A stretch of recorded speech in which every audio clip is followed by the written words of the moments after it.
2.1, we are looking at the first topic, and it deals with dismantling the membership ideology. Dismantling the membership ideology. What does that mean? Before siyapambili, what does the topic mean when we are saying dismantling the membership ideology? It means that there are certain ideas noma kunemiqondo esinayo concerning being a member.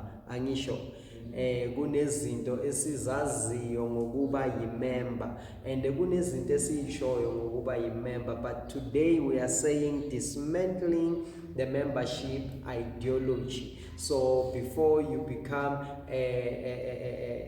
somebody or ingcenye yebandla, sithi masikubiza sithi uzoba ilunga lasesontweni, yakubona konke lokho mos. So masikusho, there is a certain understanding which is generic, but we want to bring it to correction as people who are grown. Now asakhuluma izinto nje general, bangayikhuluma general abangakafundanga mhlambe ngazo, but thina asisayikhulumi ngaleyo ndlela. So that's what we are actually looking at today, dismantling the membership ideology. Amen. Amen. Now, out of this unit, you should be able to demonstrate an understanding of church membership. You should be able to demonstrate an understanding of church membership. You should be able to reflect also on your membership role and position. Amen. You should be able to reflect on your membership role and position. Number 3, you should be able to engage in the process of transformation. Are you understanding? Now, why are we starting with this, or why are we doing this course? Let us read Matthew chapter 24, verse 12 to 14. I will do you the honors and read because mina already likona la libhaliwe. Matthew 24, verse 12 to 14. It says, because of the increase of wickedness. Now, these are key words I want you to understand, or underline if it's your Bible.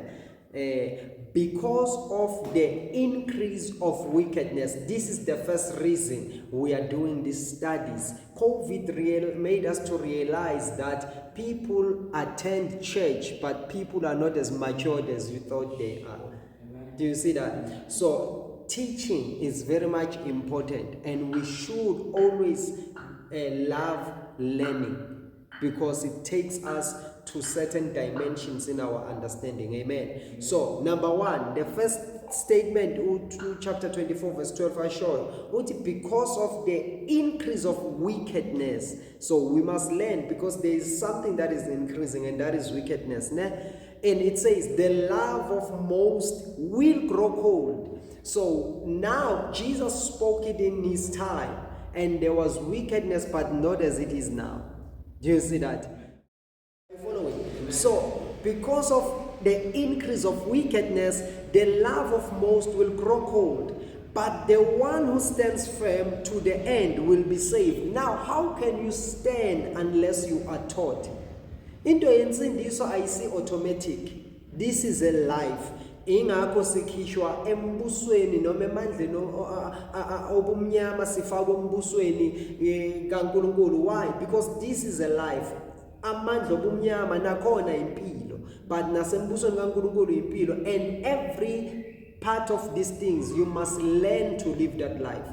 Embusweni obumnyama kumele ufunde ukubulala unembeza khona uzophila kahle, khona uzowona kahle. Are you understanding? Also, in this part of life, in the kingdom, kumele ufunde ukuvusa unembeza khona uzomuza umoya oyingcwele.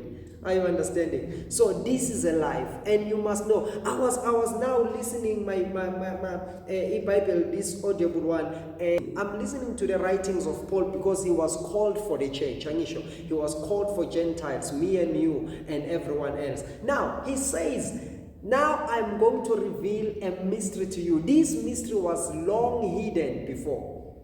It was not revealed to the servants of God before, to the prophets and everyone, because they were pointing to the coming of Christ, but they did not have the full picture. Now Paul says, I am revealing it to you because now by the grace of God, I have been given the access to know the full picture. And he's saying, I'm preaching the gospel in its fullness.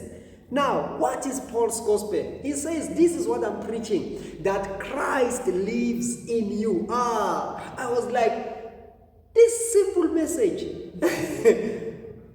And the things of God, they are so simple, yet so powerful, yet so intense, so dense, so weighty. Amen. It is a simple message. Christ lives in you.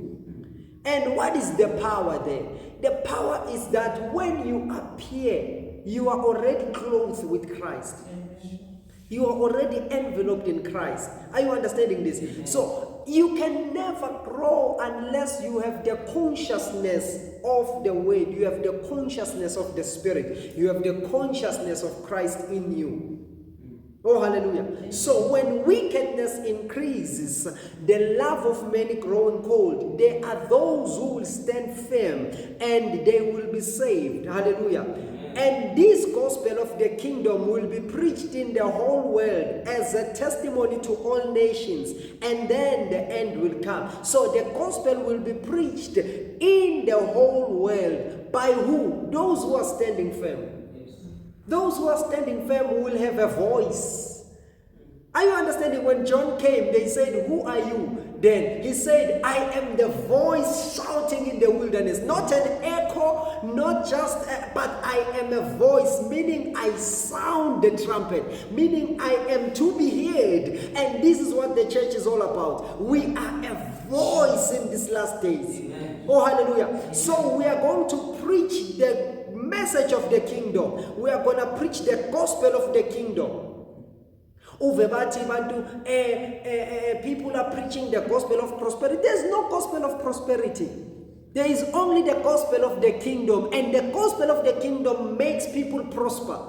The gospel of the kingdom makes people free. The gospel of the kingdom makes people to ascend to greater revelations and heights. Amen. Oh, hallelujah. Amen. So are you understanding this? Oh, praise the Lord. So now this is why we are doing this. This is why we want you to know things accurately as they are, because we don't want people to turn cold, yet they call themselves Christians. Oh, praise the Lord. Amen. So we need to understand that if it says those who stand firm, it means that you will be challenged. Your faith will be challenged. Ukuthi sowusindisiwe kuzotestwa. And the Bible says, I think it's 1st or 2nd Peter, it says the testing shall begin in the house.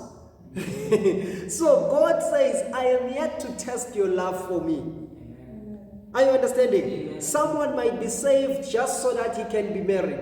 Someone might be saved just so he can get a house. He can get a car. He can get a baby. He can get whatsoever they want, maybe a job. You see, that's why some, when they get those things, they leave their faith. Yeah. So the testing will come. The shaking will come, and it will begin in the house.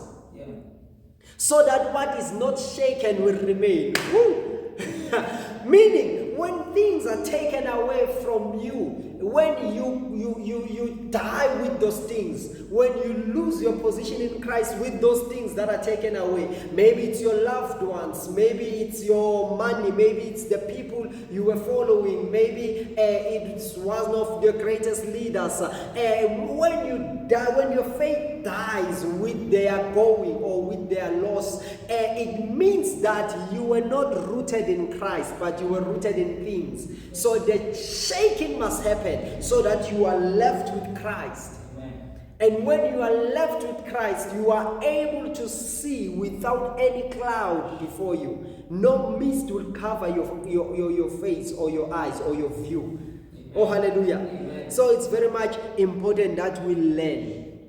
Amen. Amen. Now, number 2, Colossians chapter 2, verse 6 and 7, to just emphasize on what I have just alluded on. Colossians chapter 2, verse 6 and 7. Why are we supposed to learn? So then, just as you receive Christ Jesus as Lord, continue to live your lives in Him. Meaning, when you receive Christ Jesus, you don't just sit there.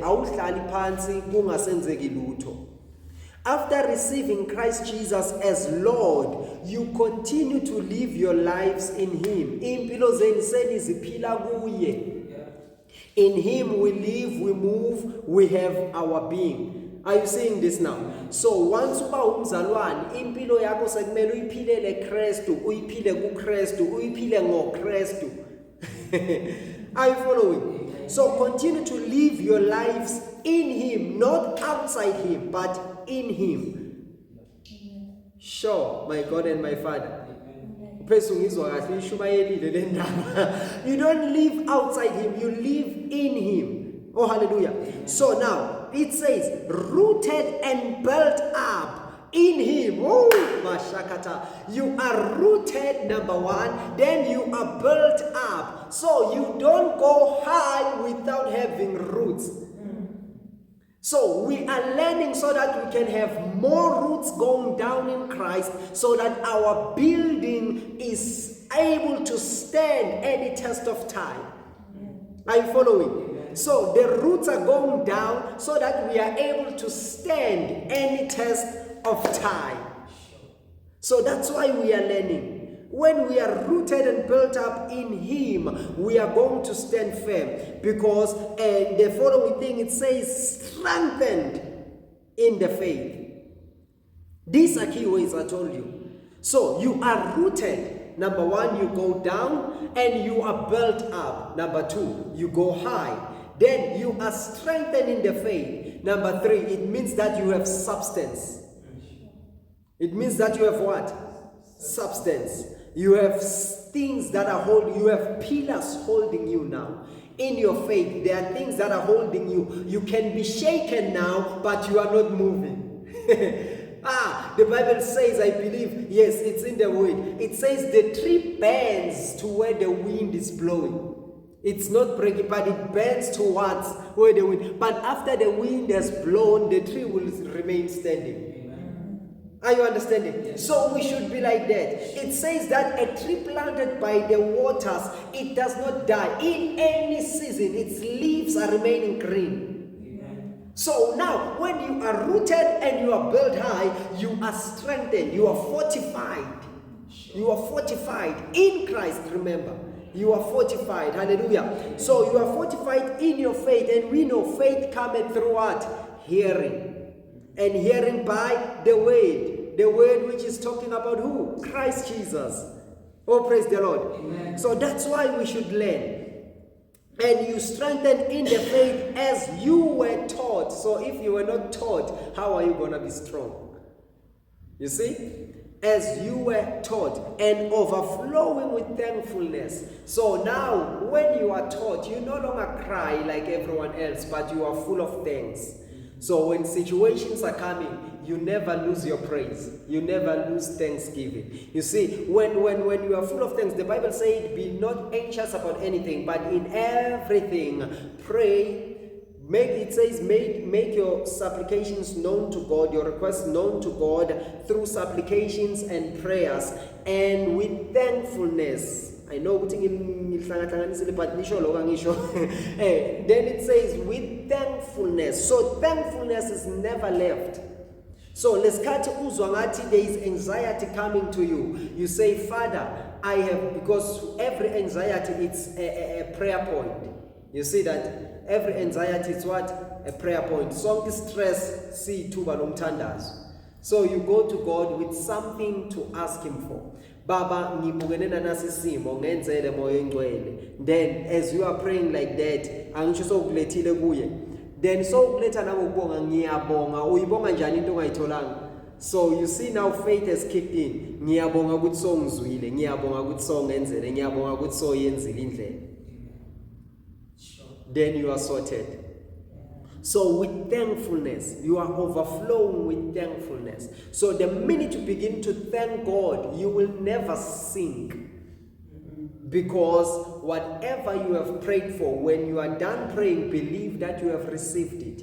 So thankfulness comes from that state of mind that God has heard me. Your prayers are no longer going through the ceiling and going up. No. Christ lives in you. So as you pray, you know what you already ungzwile. That's why you are filled with thankfulness. We're filled with joy in your thanking him. That's why then we must learn. Amen. Amen. Hallelujah. Amen. So now you realize that we are living we are living in perilous times, meaning and our faith is being tested and challenged every day in our thoughts. That's why Paul had to say, our weapons are not carnal, but they are mighty through Christ to bring down every stronghold.